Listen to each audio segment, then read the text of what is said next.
Hello കുട്ടികളെ, ഇന്നത്തെ ക്ലാസ്സിൽ നമ്മൾ പഠിക്കുന്നത് 6ാം ക്ലാസ്സിലെ അരിത്തമെറ്റിക് ഓഫ് പാർട്സ് ഭാഗക്കണക്കുകൾ എന്ന പാഠത്തിലെ പുതിയൊരു സെക്ഷനാണ് ലാർജ് ആൻഡ് സ്മോൾ, വലുതും ചെറുതും. അതായത് രണ്ട് ഫ്രാക്ഷൻസ് ഭിന്നസംഖ്യകൾ തന്നിരുന്നാൽ അതിൽ വലുതേതാണ് ചെറുതേതാണ് എന്ന് നമുക്ക് ഇതിലൂടെ പഠിക്കാം. അതിൽ ഒന്നാമതായിട്ട് സെയിം ഡിനോമിനേറ്റർ, അതിൻ്റെ ഛേദം തുല്യമായി വരുന്ന ഭിന്നസംഖ്യകൾ, ഡിനോമിനേറ്റർ സെയിം ആയിട്ട് വരുന്ന ഭിന്നസംഖ്യകളാണെങ്കിൽ അവയിൽ വലുതേത് ചെറുതേത് എന്ന് നമുക്ക് എങ്ങനെ കണ്ടുപിടിക്കാം. ഞാൻ എക്സാമ്പിൾ എഴുതാം. 2/5 3/5. ഇതിൻ്റെ രണ്ടിൻ്റെ ഡിനോമിനേറ്റർ സെയിം ആണ്, 5 ആണ് അല്ലേ. ഇപ്പോൾ ഡിനോമിനേറ്റർ സെയിം ആയി വരികയാണെങ്കിൽ ലാർജർ ന്യൂമറേറ്റർ ആയിരിക്കും ലാർജർ ഫ്രാക്ഷൻ. ഇവിടെ ലാർജ് ആയിട്ടുള്ള ന്യൂമറേറ്റർ വലിയ അംശം ഏതിനാണുള്ളത്? 3 ആണ് അല്ലേ. അപ്പോൾ ഇതിൻ്റെ പ്രത്യേകത എന്താണ്? ഈ രണ്ട് ഫ്രാക്ഷൻ്റെ പ്രത്യേകത ഡിനോമിനേറ്റർ സെയിം ആണ്, തുല്യമാണ്, ഛേദം തുല്യമാണ്. അങ്ങനെയെങ്കിൽ വലിയ ഫ്രാക്ഷൻ ഏതായിരിക്കും? ഏതിനാണോ വലിയ ന്യൂമറേറ്റർ ഉള്ളത് അത് തന്നെയായിരിക്കും എന്ത്? വലുത്. അതായത് ഇവിടെ വലിയ അംശമുള്ളത് 3-ക്കാണ്, 3/5 ആണ്. അതുകൊണ്ട് 3/5 ആയിരിക്കും വലുത്. ഇനി 3/8 ഉണ്ട്, 5/8 ഉണ്ട്. നോക്കൂ, ഇതിൽ രണ്ടും ഡിനോമിനേറ്റർ സെയിം ആണ്, ഛേദം ഒരുപോലെയാണ്. അപ്പോൾ സെയിം ഡിനോമിനേറ്റർ ഉണ്ടെങ്കിൽ അതിൽ നോക്കൂ 5 ആണ് ഇതിൻ്റെ ന്യൂമറേറ്റർ അല്ലേ. ന്യൂമറേറ്റർ ഇതിൽ 3ഉം ഇതിൽ 5ഉം. അപ്പോൾ ഏതിനാണോ ന്യൂമറേറ്റർ വലുത്, അംശം വലുത്, ആ ഭിന്നസംഖ്യ ആയിരിക്കും, ആ ഫ്രാക്ഷൻ ആയിരിക്കും വലുത്. ഇനി രണ്ടാമതൊരു കേസാണ് സെയിം ന്യൂമറേറ്റർ രണ്ടും തുല്യമായി വരികയാണെങ്കിൽ. അതായത് ഇപ്പോൾ നോക്കൂ, 3/4 ഉണ്ട്, 3/5 ഉണ്ട്. ഇവിടെ എന്താ? ന്യൂമറേറ്റർ സെയിം ആണ്, ഡിനോമിനേറ്റർ വ്യത്യാസമാണ്, ന്യൂമറേറ്റർ സെയിം ആണ്. ന്യൂമറേറ്റർ സെയിം ആണെങ്കിൽ, അതായത് അംശം സെയിം ആണെങ്കിൽ എന്താ പ്രത്യേകത? ലാർജർ ഡിനോമിനേറ്റർ ഉള്ളത് ഏതാണോ അതെന്തായിരിക്കും? ചെറുതായിരിക്കും അല്ലേ. ഇവിടെ 4, ഇവിടെ 5, അതിൽ ലാർജ് 5 ആണ്, അത് ചെറുതായിരിക്കും. നമുക്കറിയാമല്ലോ, ചെറുതിനെയും വലുതിനെയും സൂചിപ്പിക്കുന്ന ലെറ്റേഴ്സ് സിമ്പിൾ ഏതാണ്? അതാ ഇങ്ങനെ അല്ലേ.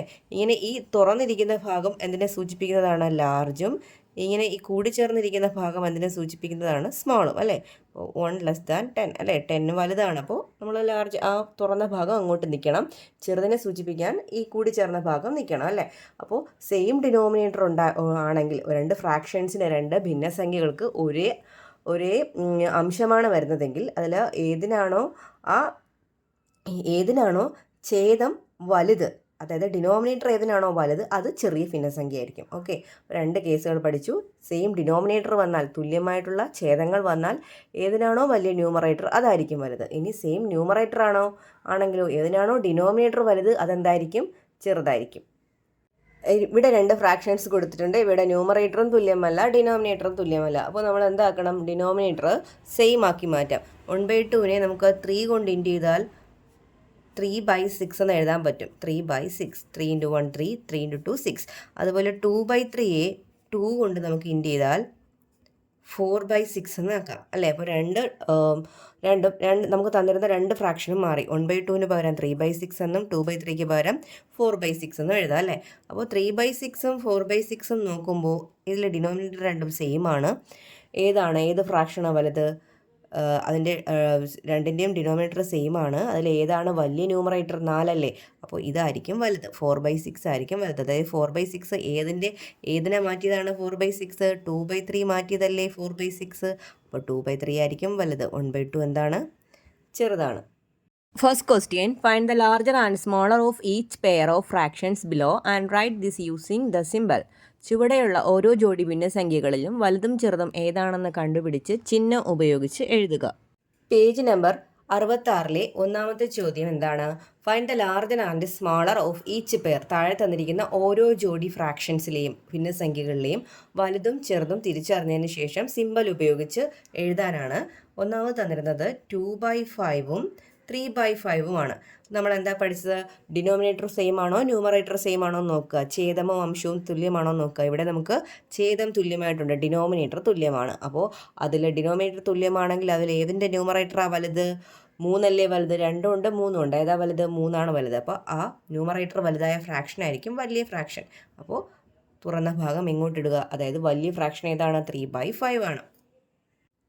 രണ്ടാമത് തന്നിരുന്നത് 2/5ഉം 2/3 ആണ്. ഇവിടെ ന്യൂമറേറ്റർ ആണ് തുല്യം, അംശങ്ങളാണ് തുല്യം. അപ്പോൾ അംശങ്ങൾ തുല്യമാകുമ്പോൾ ഏതിനാണോ ഡിനോമിനേറ്റർ വലുത്, ഇവിടെ 5ഉം 3ഉം ഉണ്ട്, ഏതാണ് ഡിനോമിനേറ്റർ വലുത്? 5 അല്ലേ, അത് ചെറുതായിരിക്കും. അപ്പോൾ അവിടെ ഈ കൂടിച്ചേർന്ന ഭാഗമാണ് ഇരിക്കേണ്ടത്. 2/5 ആണ് ചെറിയ ഫ്രാക്ഷൻ. അടുത്തതായി തന്നിരിക്കുന്ന ഫ്രാക്ഷൻസ് 2/5ഉം 3/4ഉം ആണ്. ഇവിടെ ന്യൂമറേറ്ററും സെയിം അല്ല, ഡിനോമിനേറ്ററും സെയിം അല്ല. നമുക്ക് ഡിനോമിനേറ്റർ സെയിം ആക്കി നോക്കാം. അപ്പോൾ 2/5നെ മാറ്റാനായിട്ട് ഇതിൻ്റെ ഡിനോമിനേറ്ററായ 4 കൊണ്ട് മൾട്ടിപ്ലൈ ചെയ്യുക, മുകളിലും താഴെയും. അപ്പോൾ 8 2 4s are 8, 5 4s are 20. അപ്പോൾ 2/5ന് പകരം കിട്ടിയ അടുത്ത ഡിനോമിനേറ്റർ പുതിയ ഫ്രാക്ഷൻ ഏതാണ്? 8/20. അടുത്ത 3/4നെ മാറ്റുക, 5 കൊണ്ട് മുകളിലും താഴെയും മൾട്ടിപ്ലൈ ചെയ്യാം. അപ്പോൾ നമുക്ക് 15/20 എന്ന് എഴുതാം. 3/4ന് പകരം കിട്ടിയത് എന്താണ്? അപ്പോൾ 15/20. അപ്പോൾ ഇവിടെ രണ്ടെണ്ണം നമുക്ക് കിട്ടി, 8/20യും 15/20യും. ഇവിടെ രണ്ടിനും ഡിനോമിനേറ്റർ ഛേദം തുല്യമാണ്. അപ്പോൾ ഏതാണ് വലിയ ഫ്രാക്ഷൻ? ഇവിടെ ന്യൂമറേറ്റർ നോക്കിയാൽ 15 ആണ് വലുത്. അപ്പോൾ 15/20 ആണ് വലുത്. ഏതിനെയാണ് നമ്മൾ മാറ്റിയത്? 3/4നെയല്ലേ മാറ്റിയത്. അപ്പോൾ 3/4 വലിയ ഫ്രാക്ഷനും തന്നിരുന്ന 2/5 എന്താണ്? ചെറിയ ഫ്രാക്ഷനും. 3/4 വലുതും 2/5 ചെറുതും. 15/20 നമ്മൾ 3/4നെ മാറ്റിയപ്പോഴല്ലേ 15/20 കിട്ടിയത്. അപ്പോൾ അത് വലിയ ഫ്രാക്ഷൻ. അപ്പുറത്ത് കിടക്കുന്ന 2/5 ചെറിയ ഫ്രാക്ഷനുമാണ്. അടുത്തതായിട്ട് തന്നിരിക്കുന്നത് 3/7ഉം 2/9ഉമാണ് തന്നിരിക്കുന്നത്. നമുക്ക് മാറ്റാം. 3/7നെ 9 കൊണ്ട് ഇൻറ്റു ചെയ്യാം. 9 3s are 27, 9 7s are 63. ഇവിടെ 2/9നെയും 7 കൊണ്ട് മുകളിലും താഴെ ഇൻറ്റു ചെയ്യുക. അപ്പോൾ 14 63. അപ്പോൾ നമുക്ക് പുതിയ രണ്ട് ഫ്രാക്ഷൻസ് ഏതൊക്കെയാണ്? 27/63യും 14/63യും. ഡിനോമിനേറ്റർ രണ്ടും സെയിം ആണ്, 63.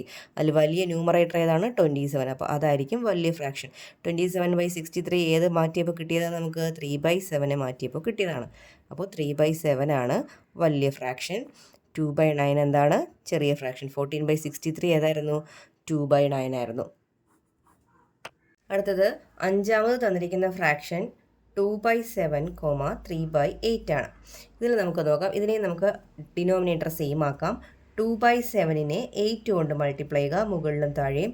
8 × 2 16, 8 × 7 56. 3/8നെ 7 കൊണ്ട് മുകളിലും താഴെയും മൾട്ടിപ്ലൈ ചെയ്യുക.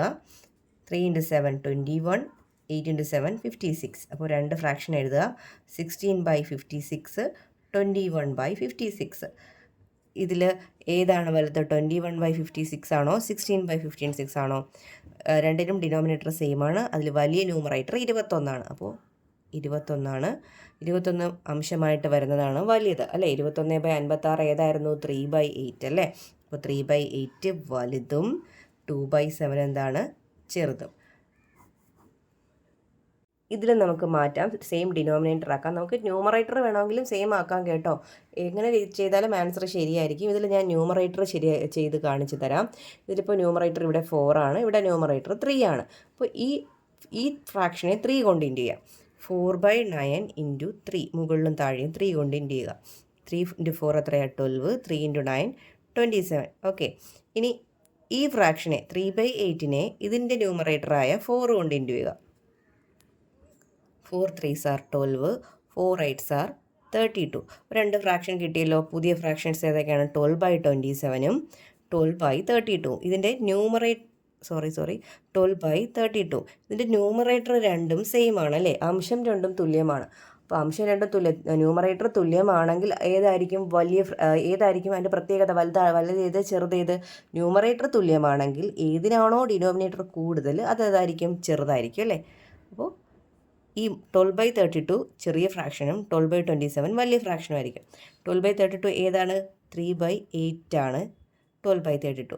12/27 ഏതായിരുന്നു? 4/9 ആയിരുന്നു. Okay. Second question, arrange each triple of fractions below from the smallest to the largest. Write it using the symbol. ചുവടെയുള്ള ഓരോ 3 ഭിന്നസംഖ്യകളെയും ചെറുതിൽ നിന്ന് വലുതിലേക്ക് എന്ന ക്രമത്തിൽ ചിഹ്നം ഉപയോഗിച്ച് എഴുതുക.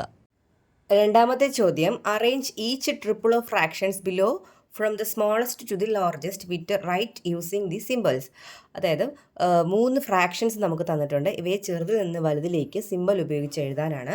ആദ്യത്തേത് ഒന്നാമത്തേത് ഏതാണ്? 2/5, 3/4, 3/5. ഈ 3 ഫ്രാക്ഷൻസ് ആണ് തന്നിരിക്കുന്നത്. ഇത് മൂന്നിനെയും ചെറുതിൽ നിന്ന് വലുതിലേക്ക് അറേഞ്ച് ചെയ്ത് എഴുതുക. ഇവിടെ ന്യൂമറേറ്റർ തുല്യമായിട്ടുള്ള രണ്ട് ഫ്രാക്ഷൻ ഉണ്ട്, 3/4ഉം 3/5ഉം.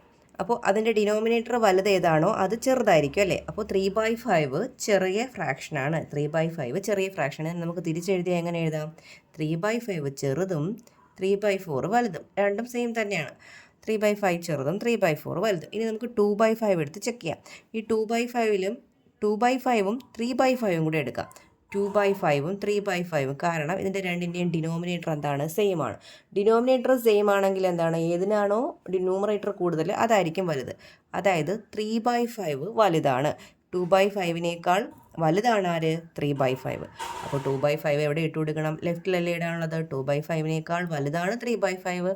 3/5നേക്കാൾ വലുതാണ് 3/4. അടുത്ത ഗ്രൂപ്പ് നോക്കാം. 3/7, 2/9, 2/7 അല്ലേ.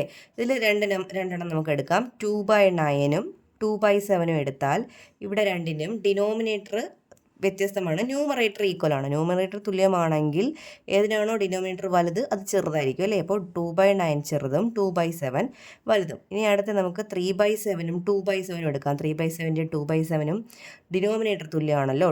3/7 2/7 ഡിനോമിനേറ്റർ തുല്യമാണെങ്കിൽ അതിൽ ഏതിനാണോ ന്യൂമറേറ്റർ വലുത് അതായിരിക്കും എന്ത്? വലുത് അല്ലേ. 3/7 എന്താണ്? വലുതാണ്. അതിനെ നമുക്ക് തിരിച്ചെഴുതിയാൽ എങ്ങനെ എഴുതാം? 2/7 ചെറുതും 3/7 വലുതും. അപ്പോൾ 2/7നേക്കാൾ വലുത് ആരാണ്? 3/7. അടുത്തത് 1/2, 1/3, 2/3. അതിൽ നമുക്ക് 1/3ഉം 2/3ഉം ആദ്യം എടുത്തു കഴിഞ്ഞാൽ ഇവിടെ ഡിനോമിനേറ്റർ തുല്യമാണ്. അങ്ങനെയാണെങ്കിൽ ന്യൂമറേറ്റർ വലുതായിട്ടുള്ള 2/3 എന്തായിരിക്കും? വലുതായിരിക്കും അല്ലേ. 2/3 വലുത്, 1/3 ചെറുത്. ഇനി 1/3ഉം 1/2ഉം എടുക്കാം. 1/2, 1/3. ഇതിൽ രണ്ടിലും എന്താണ്? ന്യൂമറേറ്റർ തുല്യമാണ്. അപ്പോൾ ഏതിനാണോ ഡിനോമിനേറ്റർ വലുത് അതെന്തായിരിക്കും? ചെറുതായിരിക്കും അല്ലേ. അപ്പോൾ അതിനെ തിരിച്ചിട്ടാൽ എങ്ങനെ എഴുതാം? 1/3 ചെറുതാണ് 1/2. 1/3യേക്കാൾ ചെറുതപ്പോൾ ഏതാണ്? 1/2.